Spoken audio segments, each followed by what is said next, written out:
Welcome to the Love Pod, where inspiration, vision, and real connection come alive. Wherever you are, you belong here. Good afternoon, good morning, wherever you folks are. My name is Nathaniel. I'm so pleased to have a special guest here today, Michelle Steiner, who is here joining us from Pennsylvania.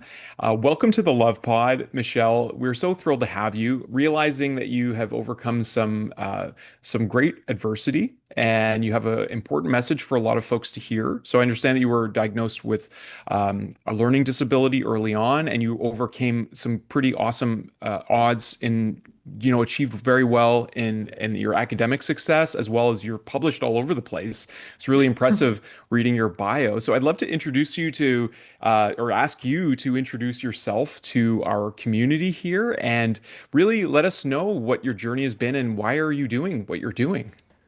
Sure, I would be happy to. I'm excited to have this conversation today. My name is Michelle Steiner. I live in Pennsylvania with my husband Ron and our two cats, Jack and Sparrow. They might be coming around to say hello in a little bit. Amazing. Yeah. I am a writer, I'm a speaker, a photographer, and a paraeducator. I work in a school with students that have disabilities and some who don't in a school. And I'm also a writer and a speaker and a photographer. And I have a blog called Michelle's Mission where I write about my life with having a learning disability and feature my photography. And as I said, I have a learning disability. I have dyscalculia, which is a math learning disability. I Okay. have limited hand dexterity in both of my hands and visual perception issues that affects my brain, not my eyes. Okay, very interesting. So you've accomplished a lot, and I understand, that wasn't you were given the opposite kind of news early on that you would not be able to achieve very much based on your diagnoses and your challenges.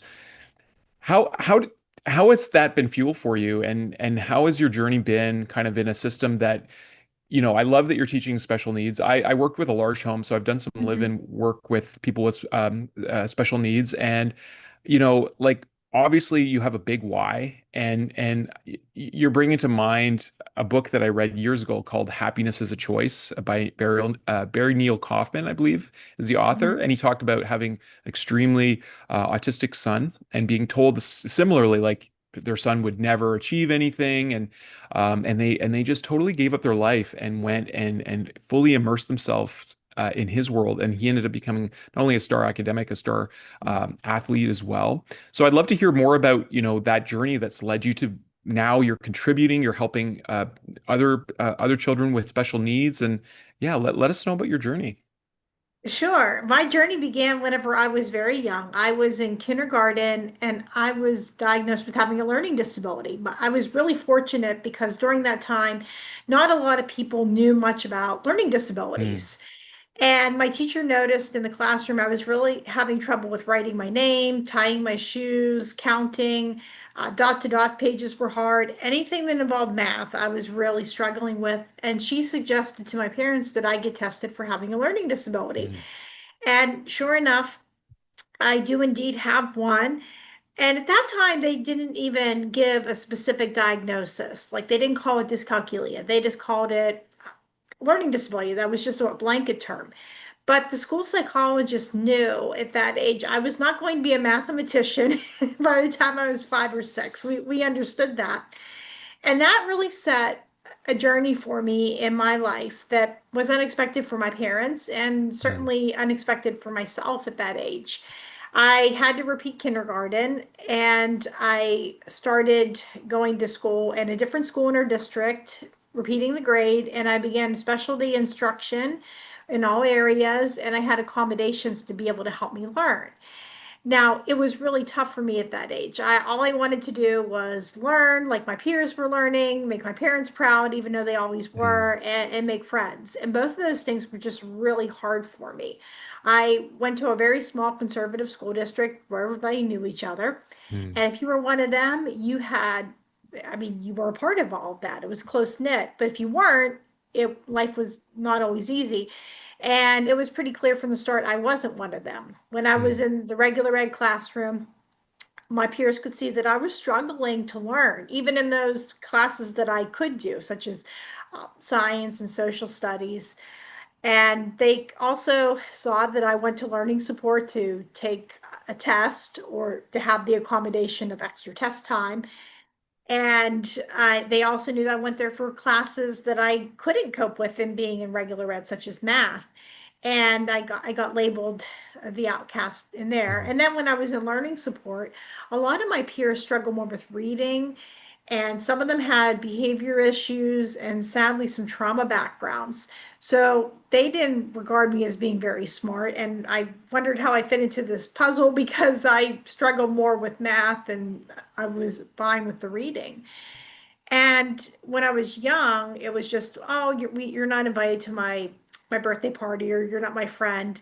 But as I went throughout school, it got a lot harder for me socially. A lot of the groups became more defined, and I just didn't feel like I fit in with any one of them. Mm.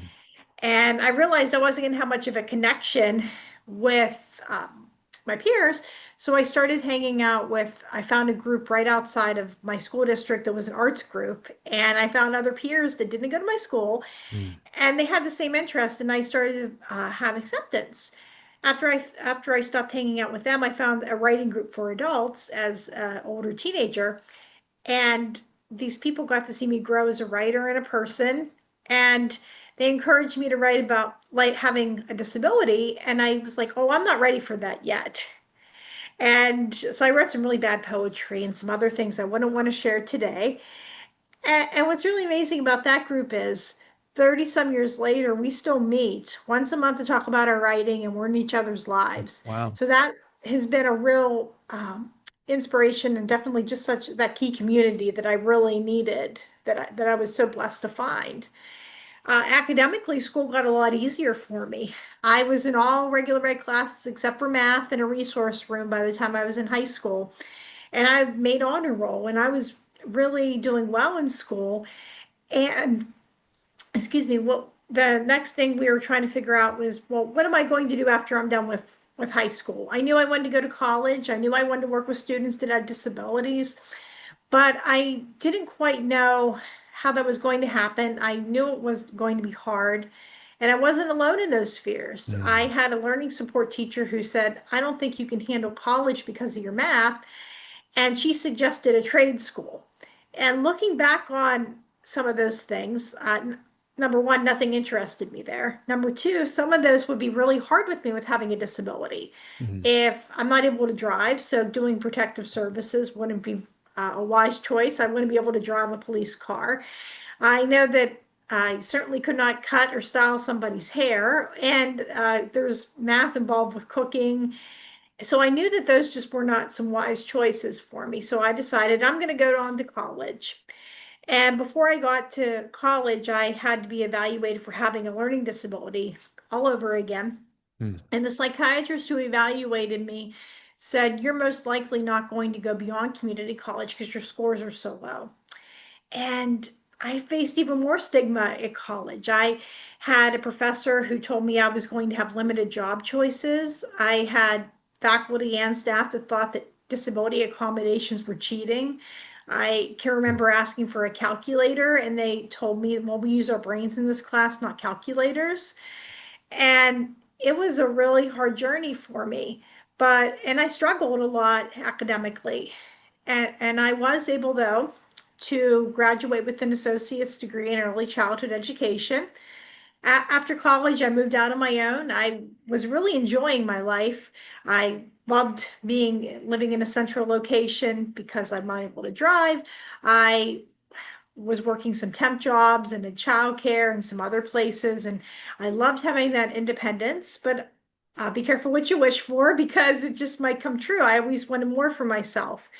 And when my job was downsizing, I had to move back in with my parents for financial reasons. And during that time, I decided I'm going to look into going into university. And I carefully researched and I found a program that had the least amount of math and science possible, and it had disability accommodations. And this time, I went out and I used all the services offered. I had a note taker, I had extended test time, I had tutoring when I needed it. And most importantly, I advocated for myself. I would Mm. go up to a professor and I would tell them, "Hi, my name is Michelle. I have a learning disability, and these are the services I'm going to need." Most of them did everything they could do to help and more. A couple of them, they didn't quite get the memo, but I knew how to handle that. And I still had stigma from other peers, but I knew that you're always going to have that. And I had such a better experience this time. I was able to make dean's list for a semester, the grades improved, and I was able to graduate with a bachelor's degree despite being told I couldn't do it. After graduation, it took me a while to find the job that I wanted. A lot of jobs claimed they were disability friendly, but they were anything but that. So I've been working with the school for Mm. as a teacher's aide for the past of about 13 years or so. And I love That's working with amazing. students. Yeah, thank you. That have them because I'm able to understand what a Mm. lot of them are going through with my own experience. And I find it really just interesting to be able to do that. I thought that, well, what could come out of it, and now I get to see that all the kids know I can help them with anything except for math. That is not one of the things that I can help them with. I also met my husband during that time when I was in school, Mm. and we got married after I was done, after a few years afterwards. And then another dream of mine came true. I always wanted to be a published author. From the time I was a small child, I loved to write stories and poems. My dad found a story about a dinosaur in second or third grade, and he said it was really good. But I never had that courage to really write about having that disability, despite being Mm. encouraged by other people, until I was diagnosed with limited hand dexterity and I couldn't open up our front door in our house that we Mm. bought. And that is when I got the courage. There was a call on the mighty for what's a seemingly easy task for others, but it's hard with your disability. And I wrote about it and it got Mm. published. And it was one of the most healing things that I've ever done. And I got such a great response that I wrote more articles for them. And I started to write for other places. And then I started my own blog, Michelle's Mission, where I write about my life with having the disability. And then I also developed another or ability. I found out that whenever I'm on my walks, I can notice details that other people will miss. I can see a Mm. flower or I can see something else. And photography came about that. So I started taking pictures, and people said, "Wow, you bring out the details in a flower that I would miss." And I've gotten them featured in magazines, and I post them on my blog as well. And Mm.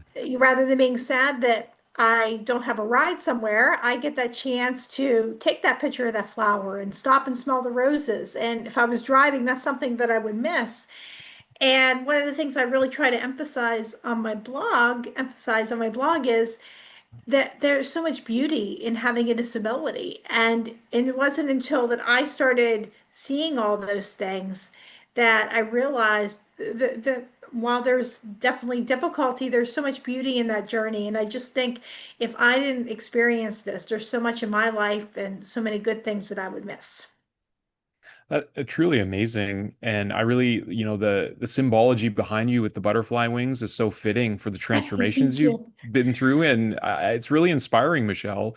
I mean, so much came to mind for me listening to you, and I love how you ended with the gratitude for the limitations that you have Mhm. encountered in this lifetime. I've met other inspiring people. One a man comes to mind, Nick Santonastasso, who was born with only one arm and one finger, essentially no legs, Mhm.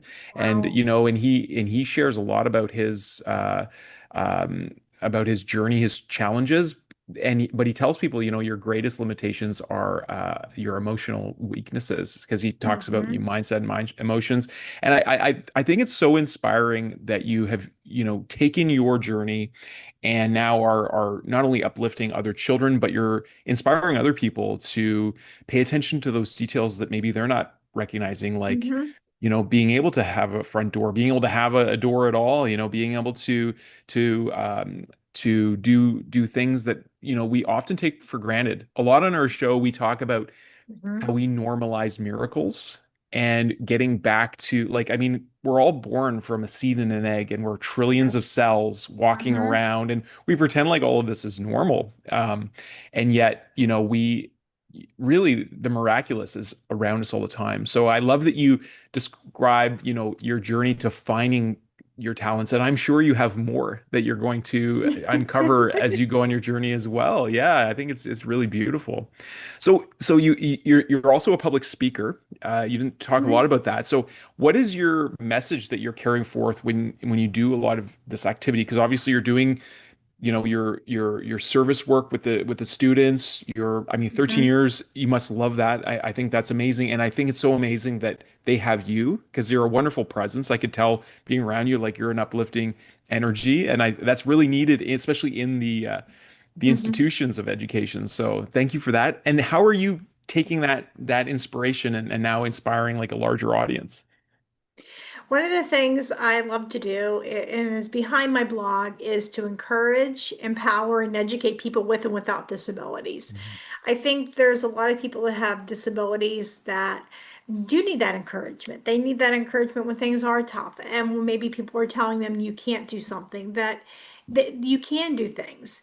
I also think it's empowering people with disabilities to go out there with their dreams and being able to find a way to be able to do that.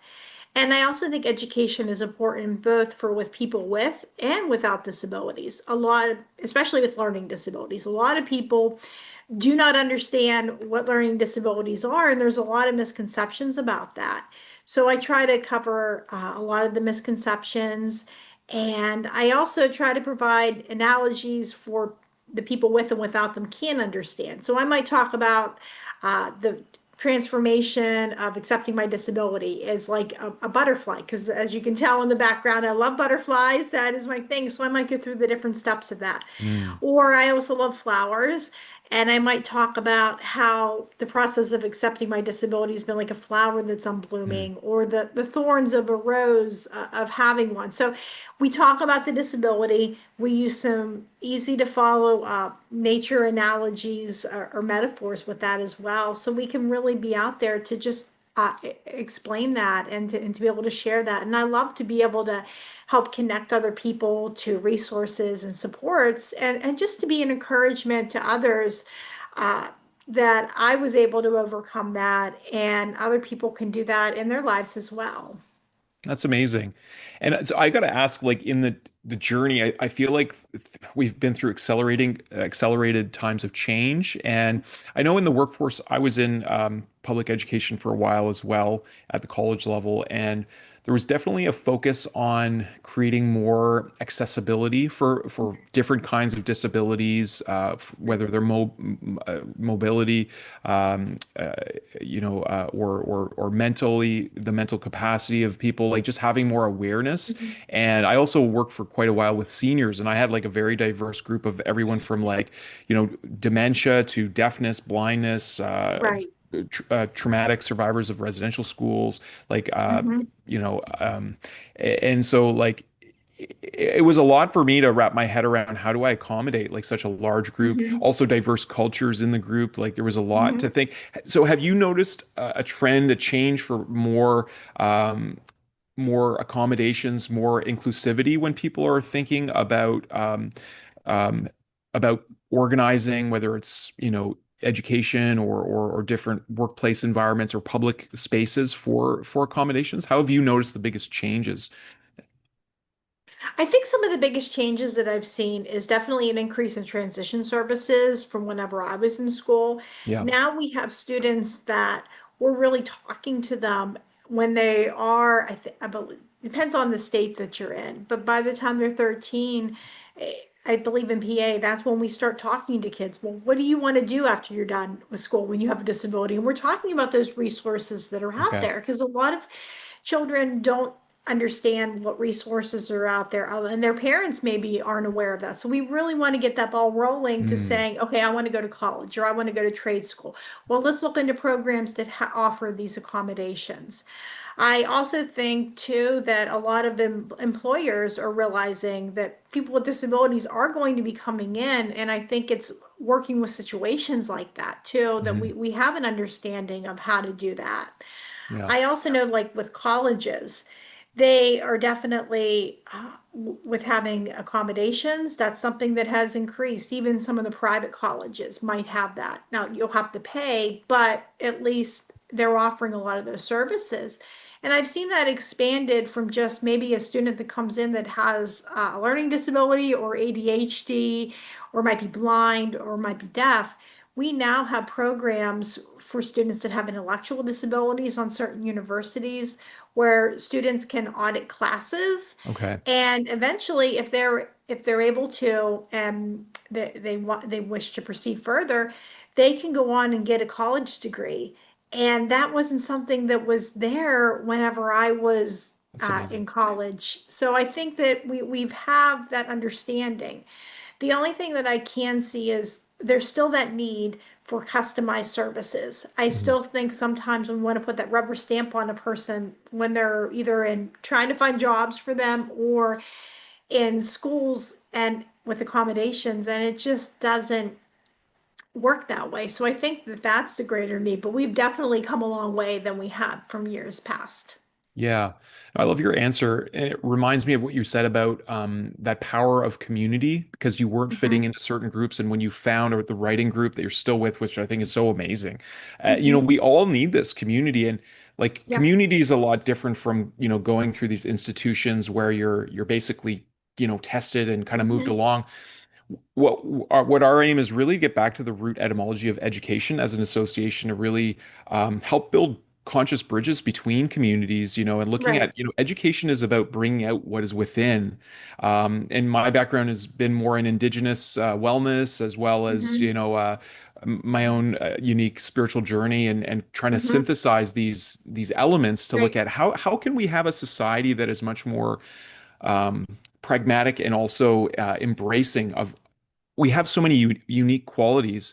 I still remember my days. I've done one-on-one work with different gentlemen who have different levels of Hmm. disability. And I will never forget though the live-in summer that I worked with a L'Arche, and I was learning about in 50 years how much change in society. I mean, even just like 50 years ago, and one of the seniors that I worked with too, if you had a disability, you were literally put into a psychiatric ward, and some of the treatment Yes. for folks was just so Hmm. atrocious. And I couldn't like fathom that. So I Hmm. mean, I know that we've come quite a distance, but the other Right. thing that really stood out to me, Michelle, is, and you must experience this a lot with the children that you work with, is there are different kinds of intelligences. Like we tend to Hmm. focus very much on like certain academic ones, especially, reading, writing, math, things like that.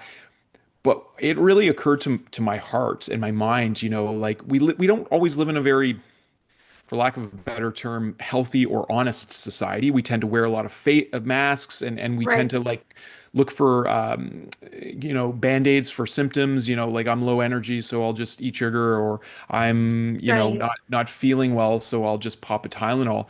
And I remember working and just, one day I was just feeling low and stuff, but I was putting on a smile and I'm here, and one of the core members came up to me and just she put her hand, and she had Down syndrome, and she just looked right in my eyes and she said, it's okay. And like I was like, how do you Oh. know I'm sad? And it occurred to me that like there is just, I mean, emotional intelligence is such a profoundly important. And I've this is my own perspective, but I always felt like there are those old souls, advanced souls who choose a lifetime where they are perhaps experiencing limitation within a certain Hmm. disability framework, whatever, but it's so that they can be a source of joy to a community, that so they can be in their innocence a whole life. And that's kind of the way I've always seen it. Like Hmm. in the individuals I've met. Yeah. Yeah, because everybody has something that they're good at. And I think Yeah. sometimes, like, we want to put people in the box, like, all they have to know all these things. Mhm. And when I'll tell a lot of my students, especially the ones that struggle and they're frustrated, why do we have to know this? I don't lie and tell them, oh, you're going to have to know how to do this someday. I'll tell them, well, right now we have to do this, but someday when you're an adult, you get to make that decision of how you're going to take that. I love that. And I think that's important. And I try to encourage them. If I see a student that's drawing, I'll say, wow, you're a really good artist, because Mm. some of our students are really good at expressing themselves through art. Some of them are really good through music. Other Mm. ones might be the traditional role of being intelligent. And I look, some of them, I know we have maybe some students that might have behavior issues, but if you ask them to sit down and to do their work, they may struggle with that. But if you put them in front of the classroom, they can do a presentation, and Mhm. it's just another way of conveying that information. So I think sometimes it's looking at the person as a whole and thinking, well, what are they good at?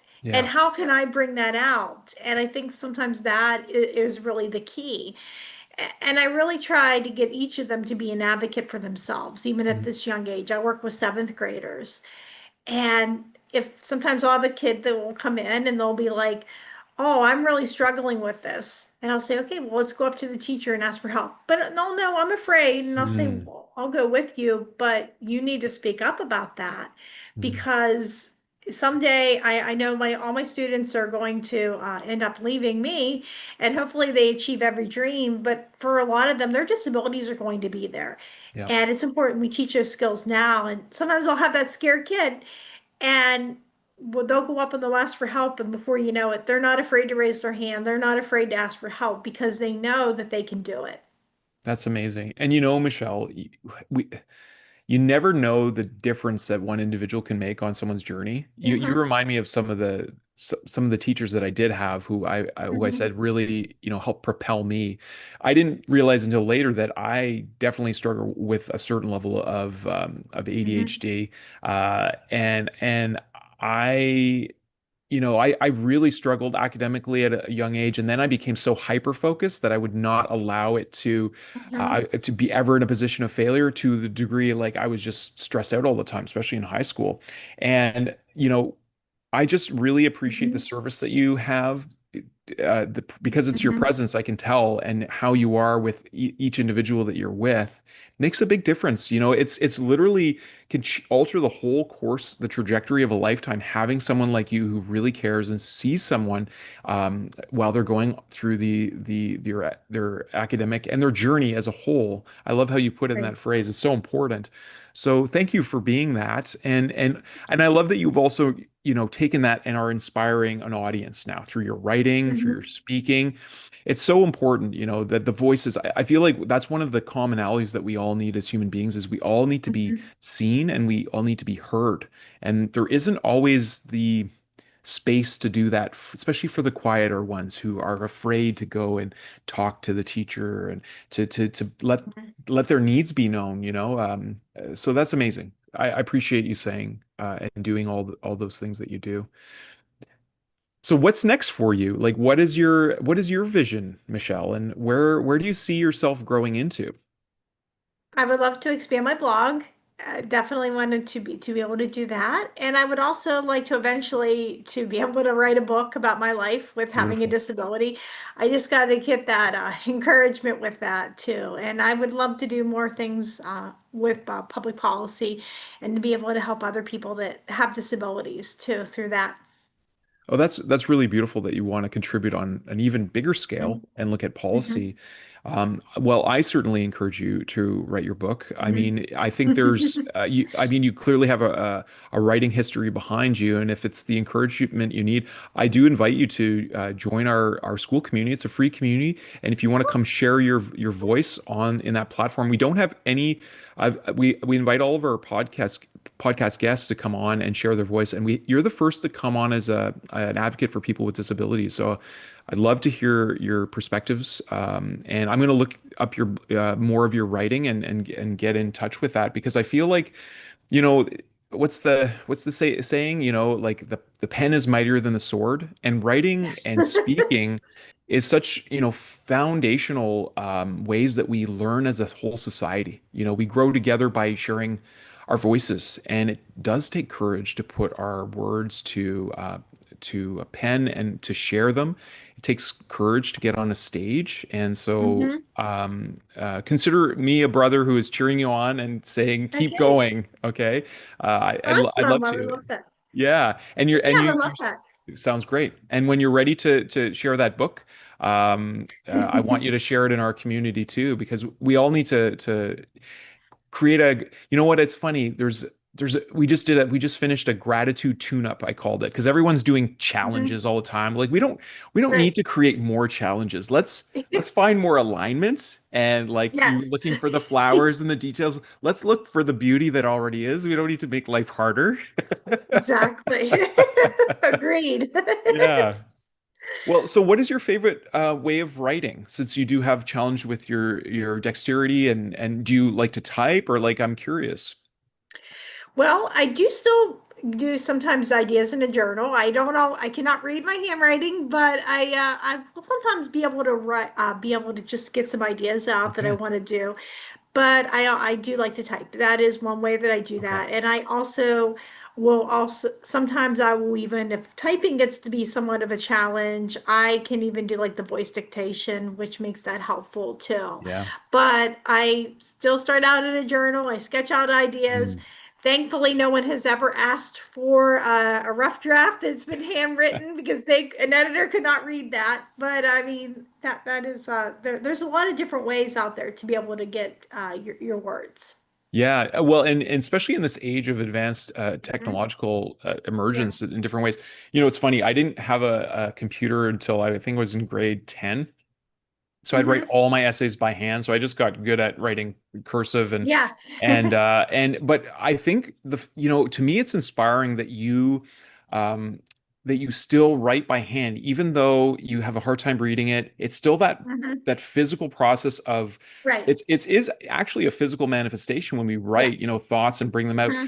And you're creating a brain hand connection in just doing that on the Right. page. I feel like one of the risks that I'm seeing with like as an educator, watching how kind of Hmm. there's been this degradation, people are not writing anymore, and they're showing up in the classroom, and now with AI they're showing up and they're generating things that aren't even Right. their thoughts, and they're presenting as if their own.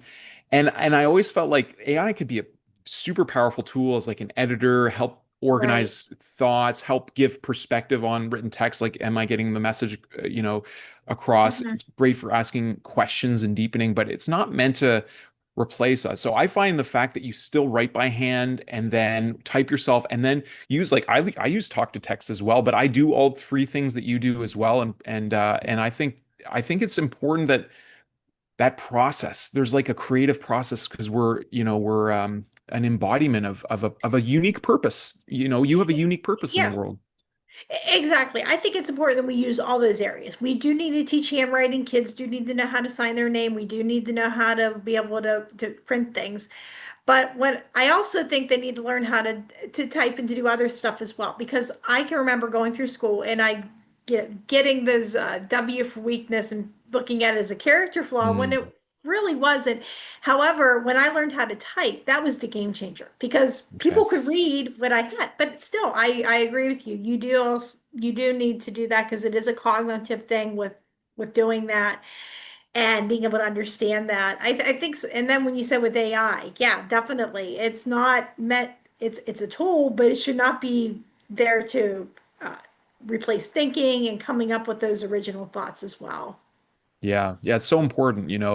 I Hmm. I think that, so when you're doing your work and helping the Hmm. students, what is one thing that maybe you say to yourself, or when you're in that role, and that allows you to be such a profound listener and really bringing them that presence? Because I know we all have off days, Michelle, and I could tell you have like Hmm. a level of care that probably is not like as commonplace as I would love to see in educational systems. So how do you thrive in your role as an educator?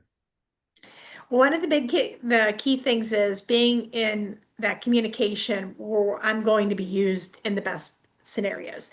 If you put me in a math class, I'm not going to be able to serve my students, and I've had to really communicate that with other people.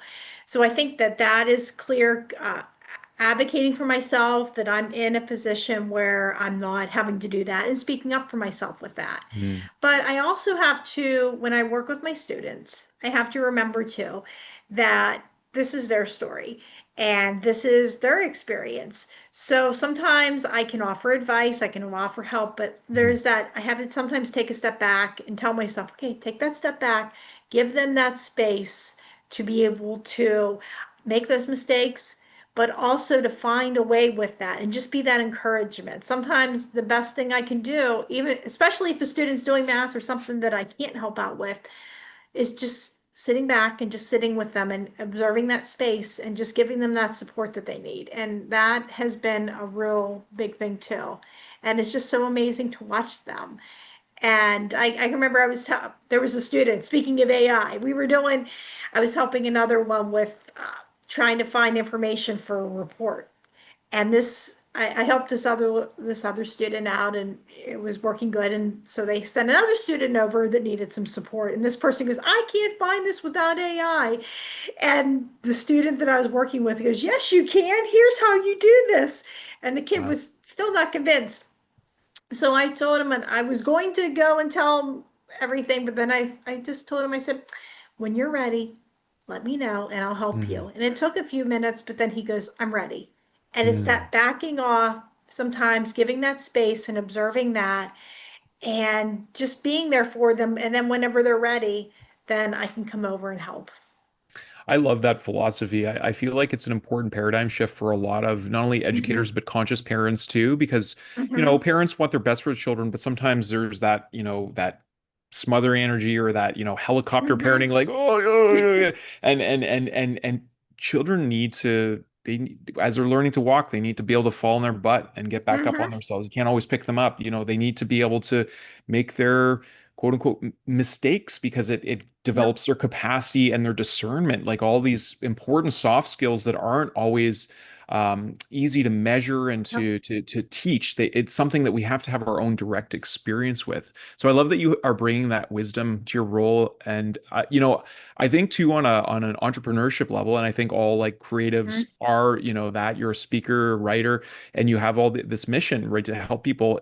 And it sounds like a big part of your core message is about um, that self-advocacy, but I think what I'm hearing too is there's a community advocacy too in recognizing that we're all interconnected in this and that we have a shared responsibility. And I feel like that's really important for conscious entrepreneurship to honor where we're at because you know we're not all good at everything. We're not all good Right. at you know the financial organization Hmm. or the like, to be honest, this podcast wouldn't exist, at least not to the level that it is, without Hmm. my partner Julia, because she is really a such a good manager leader. She's good at the technology, Hmm. organizing communications. I have other gifts. I love community, I love people, I love connecting, and Hmm. and she does too. But we complement each other, and I just hear that you have like such a well-rounded approach to being that role as an educator. So, what would you like to inspire if you had a higher vision of educational models moving forward and introducing some of these paradigm shifts? What would you like to see more of in as things evolve? Well, the first thing I would love to see is if we could look at students on an individual level rather than a group level. Because so Mm, many of our students come in, they're all different. They all have things that they're good at, they all have things they struggle with. mhm. And I wish there was more programs where we could just really meet a student where they're at. So we can definitely, there are some lessons that everybody has to learn and things that we all have to do. But I think that if we can really customize learning just around that student as a whole person, just as one, I think that's important too. Mhm. I also would love to see more people that can support students. A lot of times schools don't always have a lot of support staff or have teachers. There's just sometimes not enough help. So I would love to see that we invested in programs for quality education, but also to be able to staff that as well. Mm. And just to look at a student as that person, because as you said with your, with the podcast, there's some people that are good at this, you're good at other things too. And I think the world needs all kinds of different thinkers and Yeah. different people to be able to do that. Absolutely. That diversity of thought, I think, is Hmm. is one of the most important kinds of diversity. I feel like other diversities that are more superficial have been Hmm. stressed in recent times, and I think what you're saying is so important. It's what makes a real community, right? Yes. It really does, and I feel like there is. I'm wondering if do you think that this change is going to happen from within these systems? Because I know a little bit about the history of these educational models. And when we went out west, we really had this Hmm. question of like, what does conscious community look like, and how can we contribute to it? Right. Because from my background in more formal education, um, I remember taking some classes, and they actually taught about the history of this current Hmm. educational model and how it came from the industrial age, why it's basically like a conveyor belt grading system, like age groups are placed together, and it's really to farm Right. employment, create obedience, and to create Right. a system of standardized gradation. And because I know there is a movement with homeschoolers, unschoolers, Hmm. and there's different educational models coming forth. Some have been around for a long time, like Rudolf Steiner's work. And Right. I'm wondering, do you see this more as a grassroots thing, or do you actually think that these systems that have been in place, for like a century now, can evolve to the level of customization that you're talking about? One thing about education, it's always about change. So Mm. I would hope that it would come within our system, but if it doesn't, then I really do hope that other people can influence that and can play a role in that. I know a lot of districts are looking towards, well, what do we think about education? Because everybody comes in with their own resume, with their own ideas. So I Hmm. think it would be nice to have it come in from the school and to look at it and for everybody to work together as this community Yeah. on to rebuilding it because a lot of the educators they sure would like some change too, and I think there's a lot of people that would want that. So I think it's everybody just coming together Hmm. and really working on the behalf of the children that we Yeah. educate because they definitely are our future. That's what it's all about, right? It's all about gathering Hmm. around the children. We talk a lot about how children are not only our greatest teachers, and we have Hmm. a little two-year young, she's going to be in February, a little girl who is so full of life, and she's so present, and she's such a good listener. She really, um, she's very aware for such a young little girl. And I my perspective, having stepped into parenthood, is really not only are children our greatest teachers, I really believe they're our greatest leaders.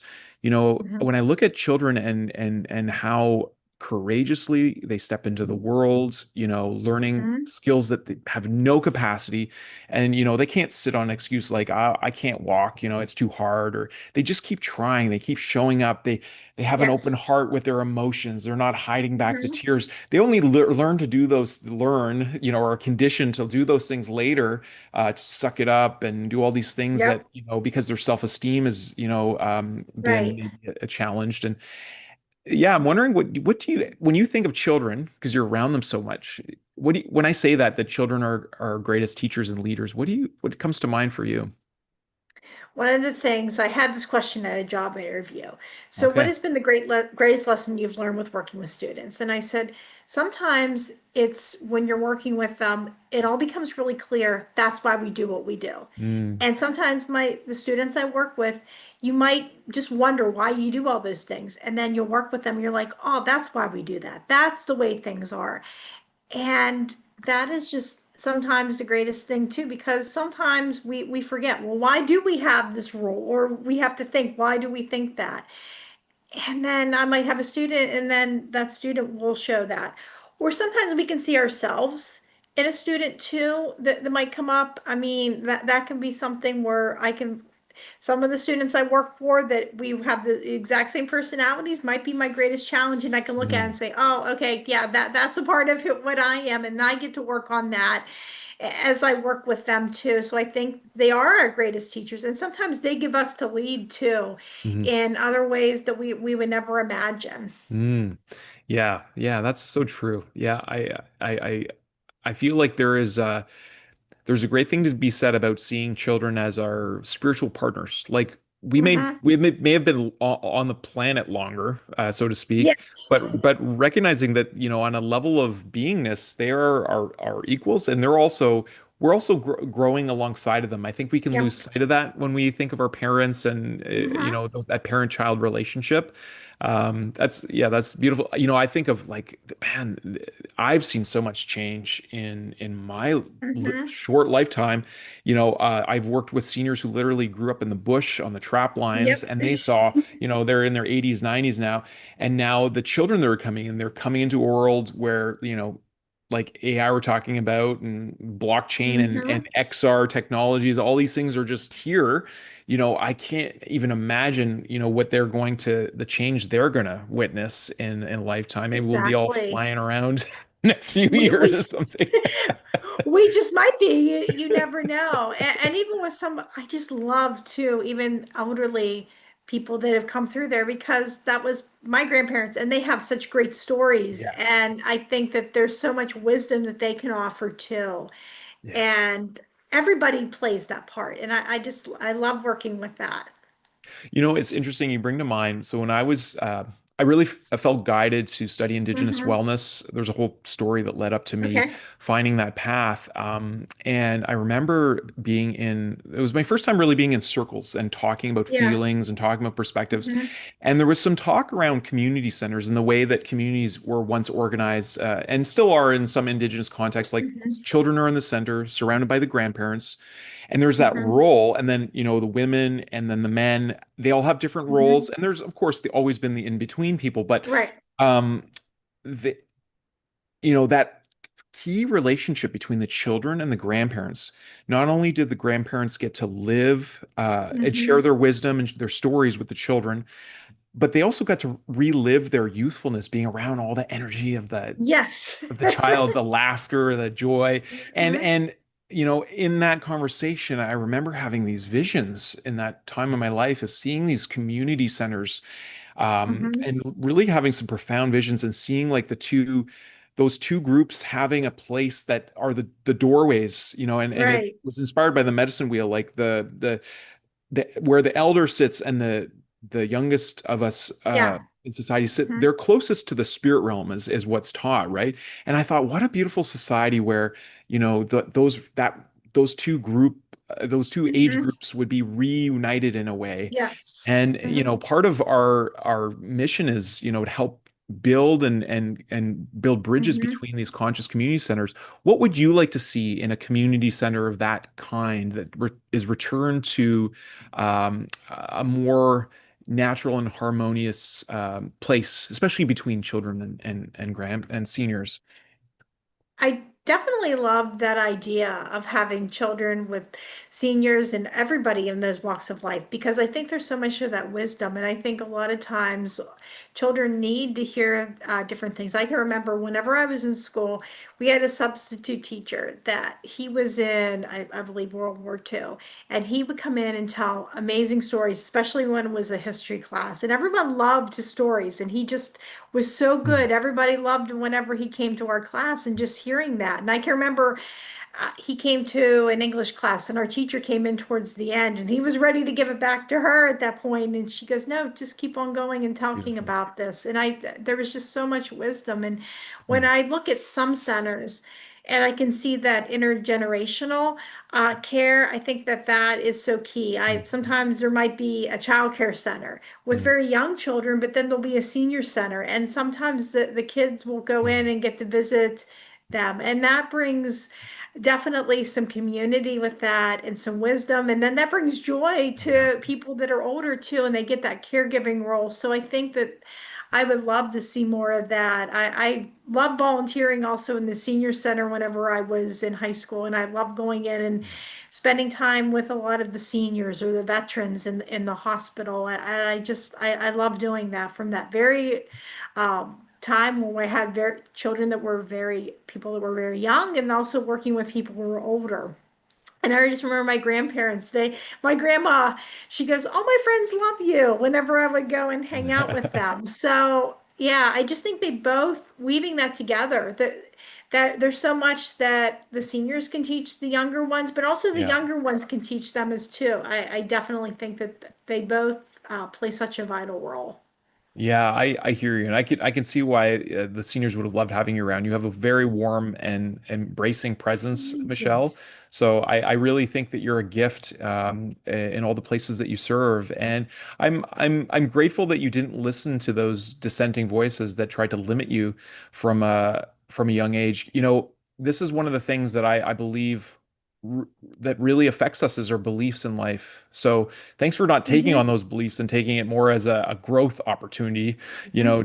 to really step into your gifts and to recognize what they are, and also, I think I really, I'm reflecting back on what you said about your experience with community and how you needed to go outside of your comfort zone of the peers that you kind of were given to Mhm. find your place in a broader context. I think that's a really powerful message for a lot of our listeners to hear is like, if you feel like you don't belong or you're not, in the right place in your life, go outside of the, go outside and find who are your people and I Yes. love that you found people through your gift of writing.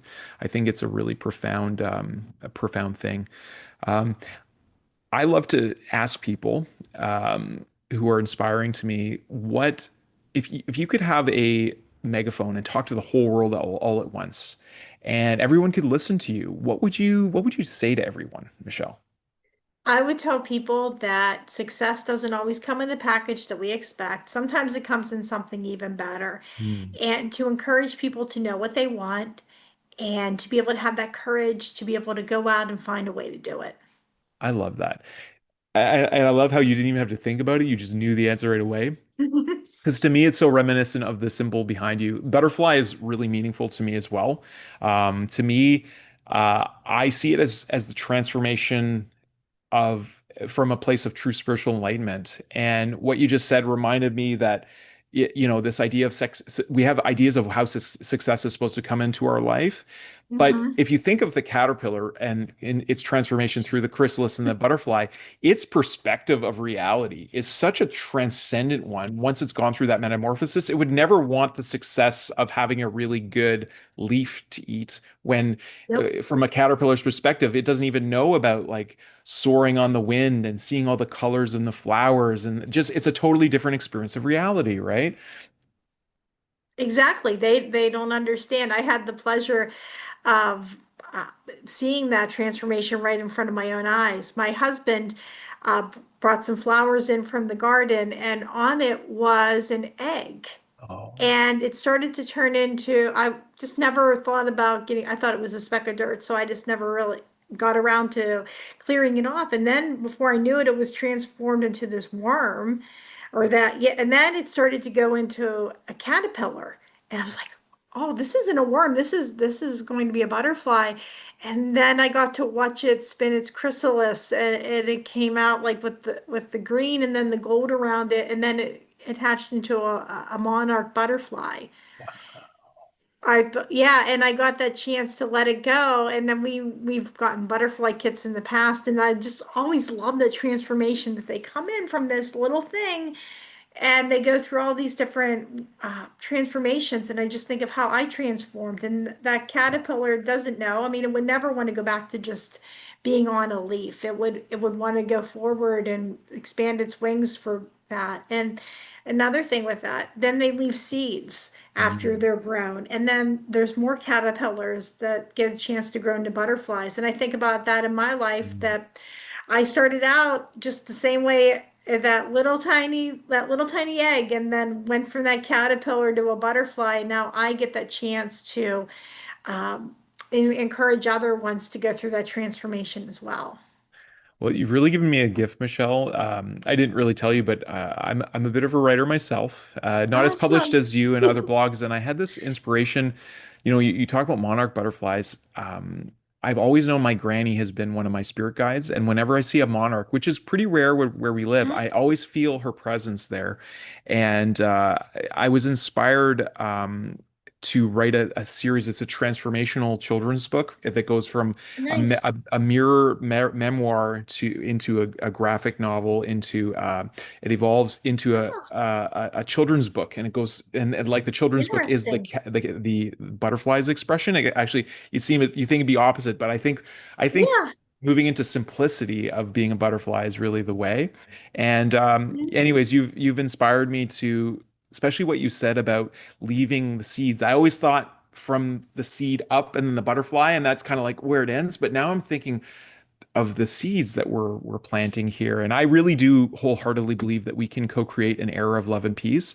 And I do believe Yes. that it requires all of us. We all have a role to play, and it's by really embracing the uniqueness of each of us as individuals. It's not about us Hmm. all trying to be, that version of success that Right. society tells us is. It really is about being our authentic, vulnerable, courageous self in life, and it's about being that butterfly. I think that's the greatest symbol that I can imagine. So it's really been wonderful connecting with you, and I really appreciate your gifts in this world. So thank you. Thank you.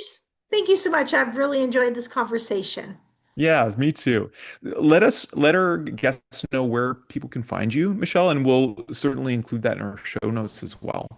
Sure, you can find me at my blog, www.michellesmission.com, and I am also on Facebook and Instagram. Okay, that's wonderful. And like I said, you're super welcome to join our school community. And I got to tell you a little bit about school. Would you like to hear about school? Because Yes, I would love to.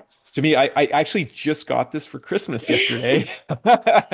And not a lot of people know about school and really what it is. When I first heard of it, I thought it was like another educational platform. It's like, oh, more courses and stuff. It's actually the first authentic community Oh, space that I have found online. There's no advertisements. It's all based on authentic engagement. Sam Ovens is the founder, and he's really created one of the most beautiful like user experiences and user interfaces that I've found. It helps my ADD brain like there's nothing else. yeah, I feel uplifted after being on it, and I'm an unofficial school ambassador. I just love it so much. I don't even like usually wearing clothing with labels or anything, but right. I believe school is what the internet was always intended to be, where Hmm, people are authentically connecting with people. And you know what it is so interesting about your story, Michelle, is because people are finding one another based on their interests. So writers are nice, finding their people, people who are musicians are finding the people, and there's this intersection of communities, which is really beautiful to see. And it's all about nice. connecting. Yeah, real connection. So you will receive a Love link that. to our community, Okay, and if you ever decided to, to start something on your own, I'd happily support you in that. So let me sure. know how I can be of service to you. Okay, Yeah. awesome. That sounds great. Thank you so much. Thank you, Michelle. And is there anything else you'd like to leave with our listeners today? No, I think we covered everything. That's amazing. Well, to your husband and yourself, I wish you a wonderful new year, and to your cats as well. I'm sure they're running the house, right? They got their people taking Yes, care of them. I've had cats too. I know the deal, right? You they get lots do. of They love cuddles, it. you get lots of love, but you gotta basically take care of them. They get all the Exactly. love, yeah. Well, I really appreciate you to all the folks that you touch, sending warm wishes and blessings during the holiday seasons to them as well, Michelle. I'm Thank just going to invite our you. daughter, Luciana, to come and give us a Okay, farewell. And so, awesome. yeah, I'll share my screen here.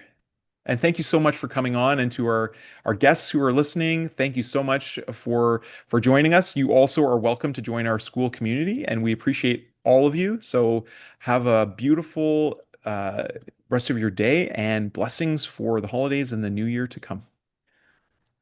Thanks again, Michelle. Thank you.